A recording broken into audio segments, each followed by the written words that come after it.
Buckle up. Black Friday is looming with consumers bombed with ads for bigger, better bargains to buy now. But are you being gamed? It's an American tradition with enormous sales the day after Thanksgiving.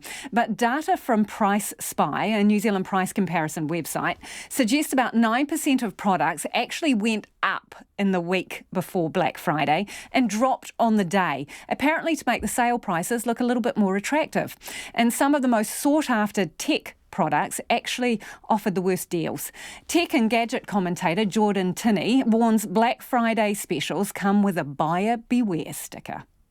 It's marketing fear of missing out, isn't it? It's attracting that fear that you will miss something that you needed at that moment. And that's really where the biggest tip around this day is you just need to be prepared and just make sure you know what you're checking, what you're in for. You don't necessarily need it on the day. It's exciting, but you might have a better deal in future. So are the deals on the day actually all they're cracked up to be? What does data tell us about that? Yeah, so they can be pretty good. 43% of products went down last year, which is quite large, but apparently 1 in 10 products actually went up in price. So there are bargains to be had, but that's pretty much like every other day in the year. It's about spotting that right moment and whether or not you actually need it at that time. I personally don't think Black Friday has as much impact as it used to be, simply because there's so many specials happening throughout the year, and especially with COVID-19, we've been seeing retailers react to that in different ways, and we've definitely seen a lot of change in marketing strategy and pricing out there reacting to this pandemic. So, as confusing as this may sound, Yeah. some prices actually go up in the week of the Black Friday sale. Yeah.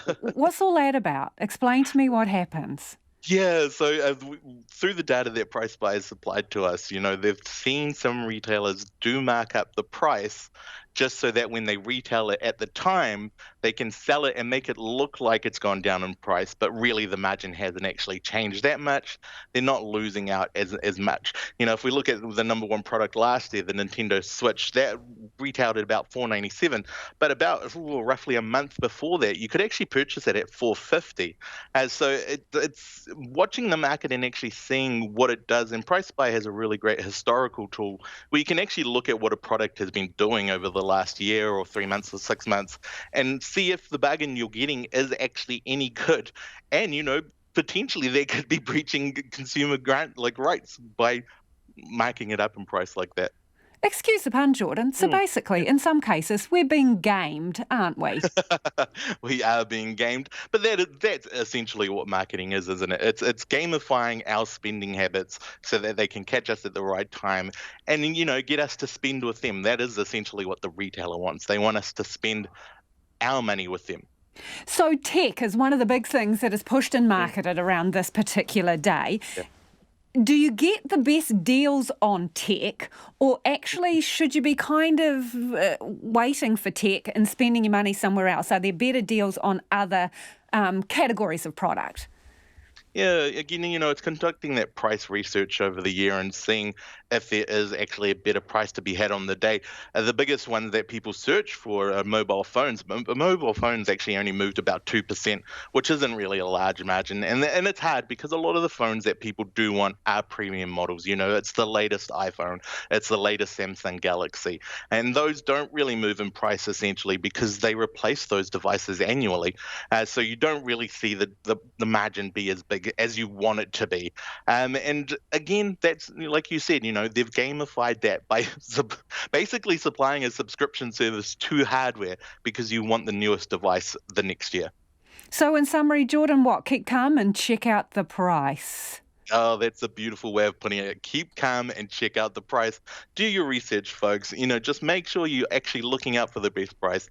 And you never know, you might find a better price another day. Jordan, you're an expert in this kind of stuff. Let me ask you, do you get all fired up and go shopping on Black Friday? So thankfully, because of how Black Friday played out in America, I had nothing to do with the day. I try to, like we've pointed out, I try to research over the year. Once I've seen that good price, that's when I try to go for it. But Black Friday, the day for me, as an image has been so tarnished by just how insane people got in America over it that I personally try to avoid it the most of the time, but I do know a lot of the background of how the day has come about. And that's tech commentator Jordan Tini.